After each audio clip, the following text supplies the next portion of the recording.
Welcome back. I'm Tim Erlander of Republican Roundtable. It's good to be back with you again. And it's also good to be back with Mark Sullivan, my co-host. Mark, it's good to see you. Tim. And our special guest is Dan McGrath of Minnesota Majority. Dan, thank you for coming. Thank you for having me. Looking forward to interviewing you and finding out just exactly what Minnesota Majority is doing. And first, tell us a little bit about yourself. Well, I live in South Minneapolis with my wife and my dog. I've lived in Minneapolis my whole life. I've been involved with Minnesota Majority for, I guess, about 7 years now. Took over as president at the beginning of last year. We're a nonprofit government watchdog organization, to put it simply. We keep an eye on what's going on down at the legislature and report back to our members and provide people tools to get involved and make a difference.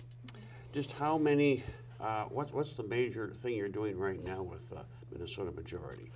Well, we've long been involved in election integrity issues, and that hasn't changed. Right now we're dealing with the online voter registration system that Mark Ritchie rolled out last year without legislative permission. So we have a lawsuit pending right now before a Ramsey County court judge. He set up an online registration without any authorization from the legislature? That's right. It was developed entirely behind closed doors, and he kind of sprang it on the public and the legislature completely by surprise. I'd call it a sneak attack. That's what I would call it. I remember in the paper when he did it, and there was screaming from the legislature saying, "Well, you can't do that." I mean, everyone from left, right, and center said, "What's going on? Where did this come from?" You know, everyone was caught by surprise.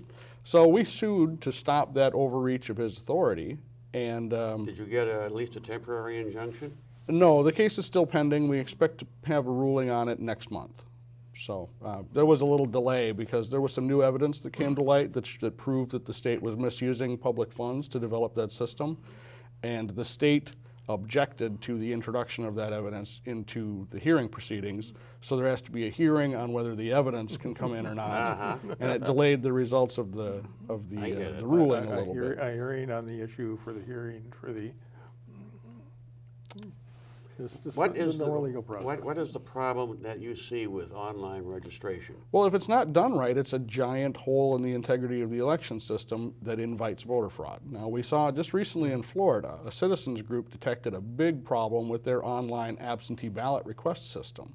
And from foreign IP addresses, foreign internet or foreign computers, there were thousands of requests coming in for absentee ballots from the same IP address. They were clearly fraudulent, and the only reason they were caught was because of the research of citizen groups in Florida.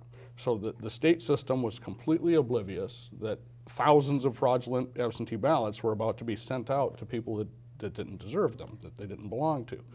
So that's just an example of how an online system can cause problems. What security do we have? I mean, this is the first thing that went through my mind when I read about this in the paper was, oh boy, what security what security can you have on a system like that to actually verify that the individual who supposedly is entering the information is actually that individual?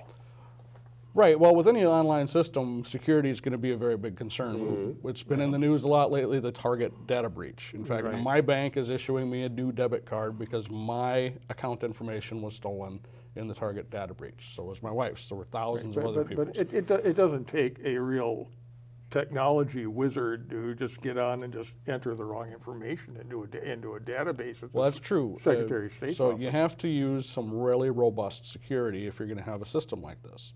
And I think it can be done with good security and with confidence. But the way the Secretary of State developed the system behind closed doors, without legislative approval, without input from the public through the proper legislative process, without expert testimony on how to make the system work, it leaves really big question marks as to whether this current system is secure. So we don't know what the verifications are that he's using. No, really, nobody does except for the people at the Secretary of State's office. Now, this is one of the secretaries of state that was endorsed and supported by George Soros, if I remember rightly. That's right. When he was elected originally in 2006, it was with help from the Secretary of State campaign that was primarily funded and founded by billionaire liberal George Soros.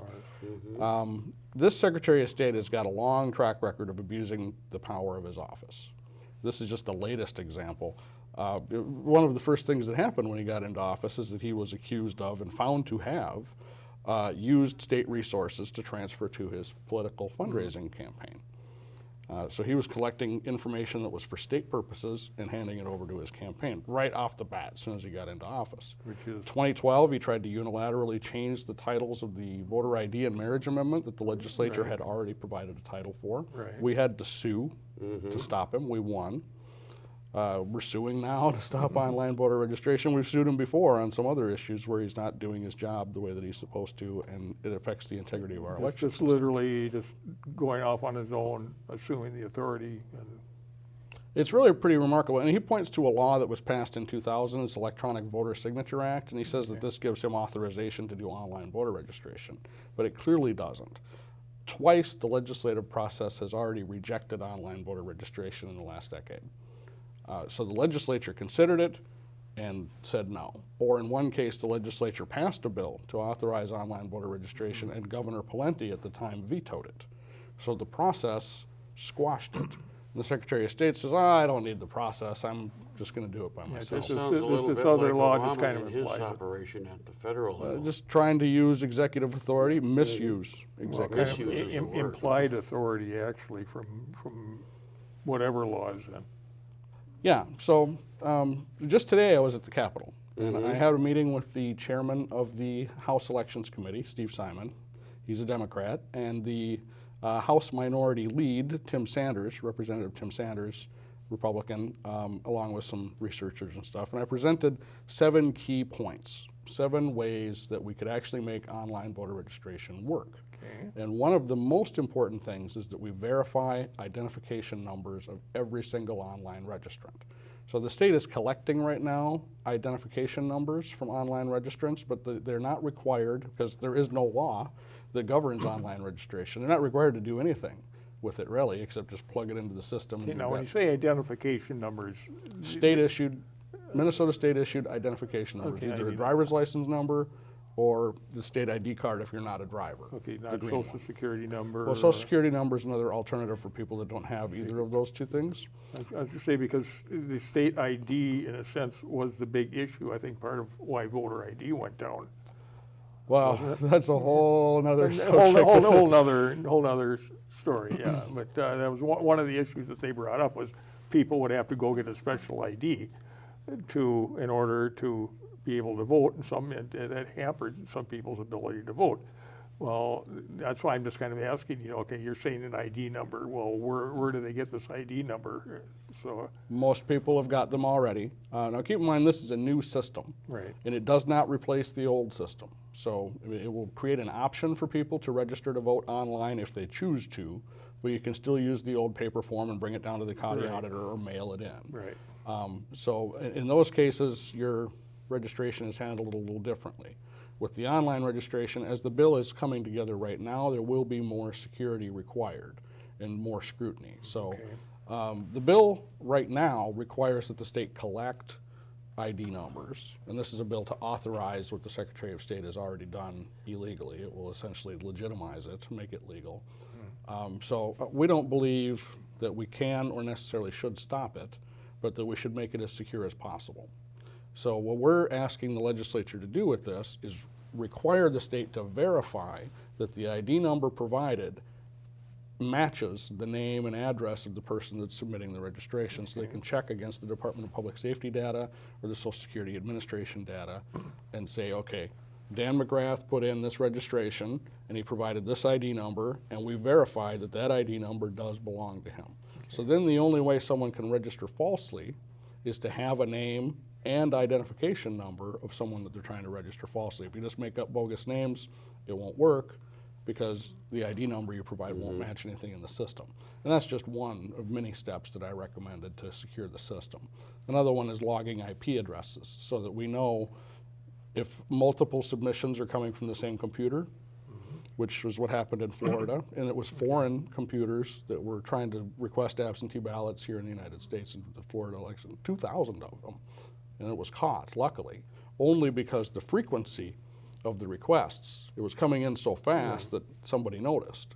But the investigators said that if they had modified their fraud scheme a little bit so the requests were coming in a little slower, they might not have ever Probably detected it. never would have caught it. So have learned from the Florida situation, and we want the Secretary of State to log IP addresses, flag foreign IP addresses, maybe kick out all foreign IP addresses because they're untraceable in the United States, and watch for that kind of suspicious I was gonna pattern. say, because as we talked about a little bit before the show here, someone could be logging in from a library. I mean, if they don't have a computer at home, they may use a library computer to do this. And, you know, in which case, just logging IP address would just lead you back to the library. And not necessarily to the person that did it, yes. Right. That's So, I mean, true. if you get multiple or large numbers from the same IP address, say like a library, you might flag those until they could be verified, right? Listening to you guys, I keep thinking that if you got somebody definitely out to do fraud, they are probably going to find ways to get around your safeguards.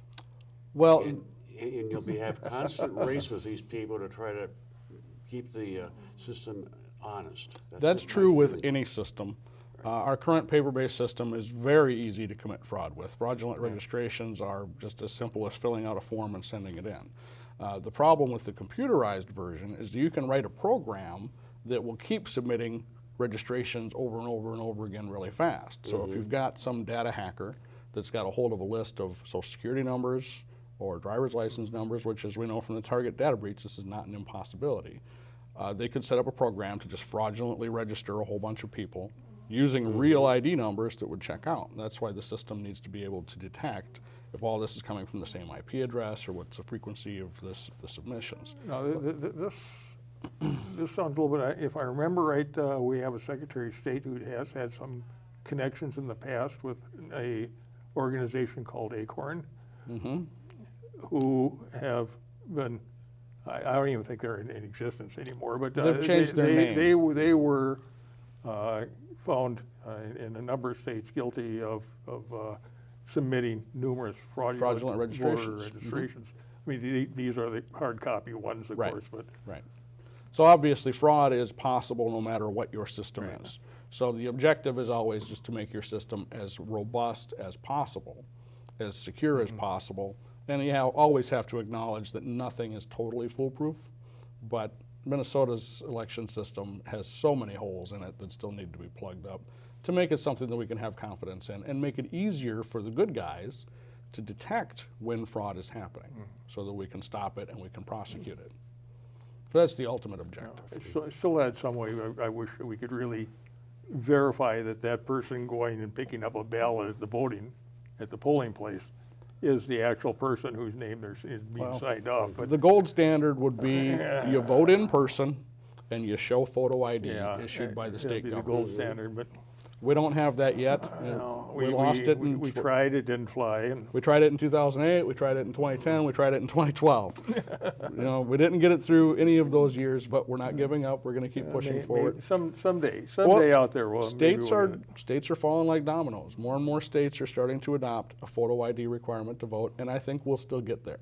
We might still be a few years away from it, but I'm not going to stop pushing for it, and I do believe that we'll get there. Dan, what other issues are you dealing with right now besides this particular business? Well, election integrity is always a big thing for Minnesota majority, but the legislature is coming back into session on the 25th, and there's a lot of bills getting queued up already. Things are buzzing down at the Capitol. They're doing pre-introductions. They're already holding hearings on bills, just getting ready so they can start jamming things through quickly. A transportation tax is potentially in the works, which we'll oppose. This would be an increase in the gas tax for more highway funding. I mean, they say highway funding, but what they really mean is that's the one that was in the transit paper funding. today. Almost always what they really mean is transit funding. Take money away from the drivers and put it into the riders. There's a proposal to put a deposit tax on bottles and cans. So anytime that you go to the store and buy a 12-pack of Coke or some bottles of soda or whatever, you'd have to leave a deposit, which is actually a tax, and then you're going to have to return all of those recyclable materials that you could just dump in your recycling bin. Which is a little bit Instead, reminiscent to those of Tim's and my age of back when we were growing up. They used to have a deposit on each bottle whenever you bought the beverages difference at here, the though, store. and I used to buy the 8-packs of Coke, the glass bottles, and I love those. 3 cents a bottle or something. Yeah, and every time you went to go get a new 8-pack, you'd bring back the old one, and it was done at the store. and it was actually the bottler. It was the Coca-Cola bottlers that wanted that deposit Right. so that you would send the bottles So they back get to the them. bottle back, so they This get- is a state government tax that they're Right. talking about. Yep. That the state will collect the money and handle all of the returns on recycled material or recyclable materials. So why not just throw it in the bin instead of filling up the trunk of your car with? Oh, think about all these different bottles and cans and stuff that you buy. Just imagine the trunk of your car with, after 1 or 2 weeks, with all these leaking, stinking beverage containers back there. Yeah, so we'll be opposing that. Last year at the end of session, they passed this horrible new tax on warehousing services. And Minnesota is the only state in the country that has such a tax. And that means warehousing businesses that were once growing in Minnesota are now instead looking at Wisconsin and North Dakota and South Dakota. Warehousing is a very mobile business because it's trucking, right? They can move it anywhere and distribute products from That was anywhere. one of the additions they added on the sales tax bill last year. Yeah, it was very last minute. It wasn't vetted. They just kind of jammed it through, and it's already affecting hundreds of jobs in Minnesota and has the potential to affect thousands of jobs in Minnesota. Negatively, those jobs will be eliminated. Has this been made aware to these people who passed it? Do they understand what had happened? Well, I think there's a little bit of buyer's remorse on the part of some of the Democrats that jammed this through without thinking about it, because now they are hearing from the warehousing companies that we were going to expand in Minnesota, and instead we're building those new warehouses in Iowa or Wisconsin.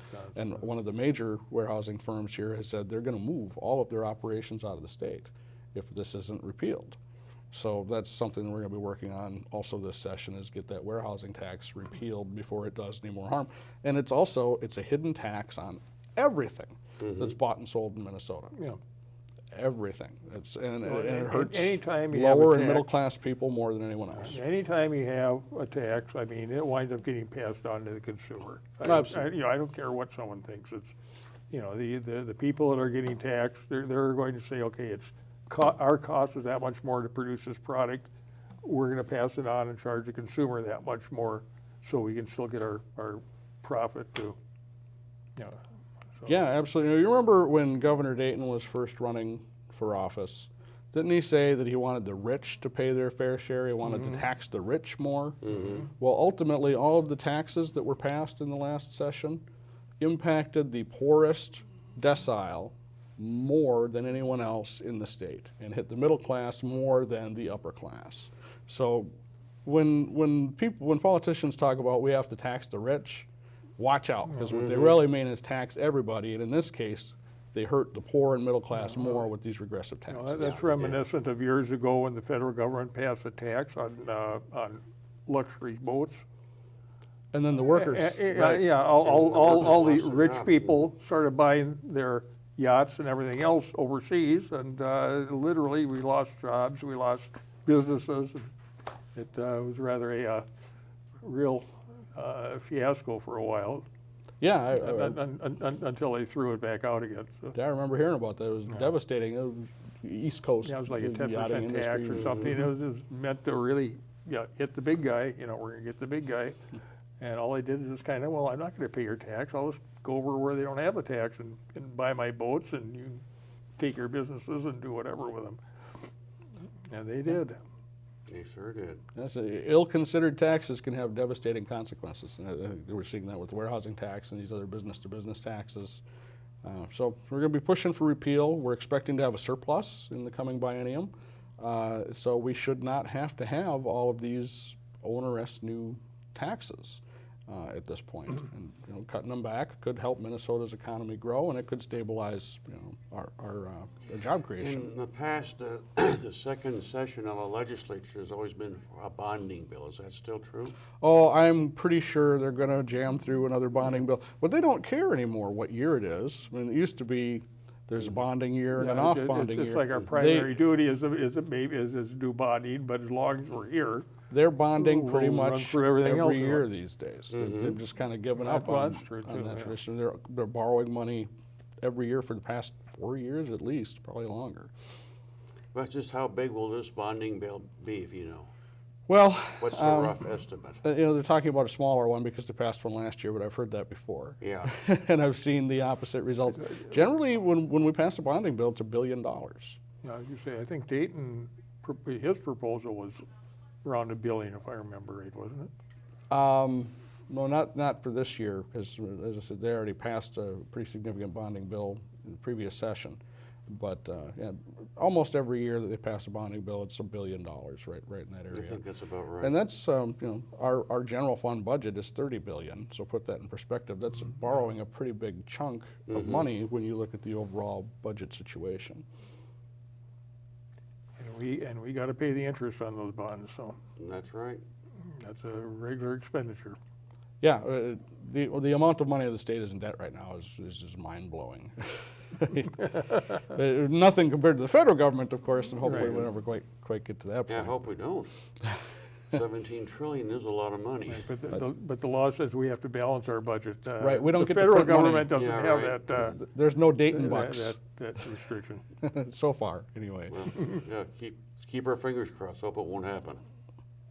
So I mean, that's pretty much in a nutshell what we have going on. Of course, we're very concerned about the MNsure problems and Obamacare, and we would like to see a repeal or a radical overhaul of that entire system. Yeah, what's the status of Minnesota's Obamacare operation MNsure, right yeah. now? Well, that's called MNsure, and reports lately have been coming in saying that the website is getting better, which was a debacle when it rolled out. But really, the problem isn't that it's a broken website. The problem is middle-class families are seeing increases of up to $5,000 or more per year in their premiums. Deductibles are going up. My deductible went up. My premium went up about 40%. My wife's deductible doubled on her policy. We have separate policies. See, this is called the Affordable Care Act. Yeah, right? the Affordable Care Act is Okay. making everything more expensive for I could just throw ordinary that one people. in there, I'm sorry. That's all right. It's true. The mandate is it's un-American to require someone to buy a product just to be alive in this country, and the impact that it's having on the economy of the healthcare system is devastating. And of course, Obama's biggest lie, that you could keep your existing doctor and That, yeah, provider, yeah, right? that is not happening Not at all. Not at all, no. To seg it back into like voter ID issues, it's fascinating to me that Obama and his comrades like Eric Holder say that requiring identification to vote is somehow disenfranchising people and it's unfair to certain classes of people. But the Affordable Care Act, which they're all behind, requires identification to see your doctor, which they say is a basic human right. So they're okay with keeping people away from medical service based on not having identification, but not voting. Which Of course, it's rather obvious from that comparison that there's no principle behind their method except otherwise just whatever they think is politically advantageous. That's what I'm getting. well, yeah, I guess I think I we would can agree say with that out loud. They're playing politics with this, and those are making their decisions. That's just obvious. And it should be clear to What's everyone. true on that issue is not necessarily true on this issue, type of thing. So. Situational ethics. I think. Anything else, Dan, that's going on that we should know about? Well, along with, in order to draw attention to the onerous new taxes we've got, Minnesota Majority launched a campaign last year called Am I Rich? We have a website for that. It's AMIRich, AMIRich.org. And if you go to that website, you can select what your income range is, and it will tell you if you're rich or not. Oh, So it's a fun little thing, and it'll show you a picture of Mark Dayton telling you, congratulations, you're rich, Congratulations, perhaps, you're if you're one of those fortunate people, and then exactly how much your tax burden increased as a result of all the new taxes that were passed last year. And there's some fun videos on there. We've got something on the warehousing tax there, and just kind of an overall informational video about who the governor thinks is rich in Minnesota when he talks about taxing the rich more. MyHealthcareStory.com. The governor got his own name in there by chance? Pardon me? Does the governor have his own name in there as to am I rich or not? As being rich. Well, apparently the governor doesn't think the people in his income class are rich. Oh, okay. Only people that make less than him are rich because that's where the tax burden went. Okay, well, that makes perfect sense to me. Doesn't that make perfect sense to you? I guess it should. But somehow I can't quite wrap my head around it. It is. Dan, do you have any views as to the political situation in Minnesota? We should be headed for a good Republican year with all these things going on. Well, based on the trends, based on the discontentment that people have with Obamacare and the Obama administration, that it's an off-year election with an incumbent president in his second term, and the history would say that there should be a major shift in Congress. The House and Senate are both very vulnerable based on the history of the situation and on the polling. But I am seeing a great deal of malaise and defeatism among traditional conservative activists that should be getting up and doing something. 2012 was a demoralizing year for Republicans and conservatives, and I think that people haven't fully recovered from that yet. And until they do and get back out there and have some optimism and some hope and see that we can make a difference by working together, yeah, I'm concerned.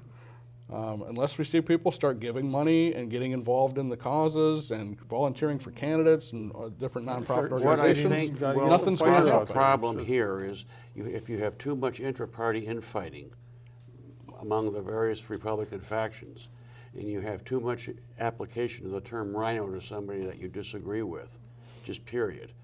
I've seen an awful lot of that, and that's got to stop. You got to have at least 51%, and excommunicating people doesn't get you there. That's been not pretty much obvious to me. I would have to agree with that, but I mean, that's something that's been going on for as long as I've been involved in politics. Yeah. This year is a little bit, it's worse, because it's not just the infighting, it's that malaise, it's that total sense of, what I do doesn't make a difference anymore. And when people think like that, if you don't go out and do something, of course you're not going to make a difference. What you have to do is you have to decide that the Democrats are a worse enemy than your fellow Republicans. And the only way to make a difference is to go do Exactly. something. And what we have to do is take all the stuff that's happened in the last 2 years, in the last 4 years, and start hammering it, start putting it out there, keep throwing We've it in got plenty front of of the face of the ammunition if we voters. just end up pointing the guns in the right direction and fire. I mean, otherwise, there's the voting bloc has a short-term memory.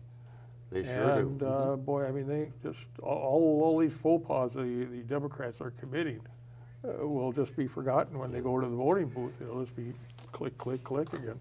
And on that, I think we're going to have to call it quits. I've enjoyed this conversation. Dan, it's good to see you again. Me too, thank you. Hope you come back someday again, and hopefully we'll be in a happier situation. I'll see you next time.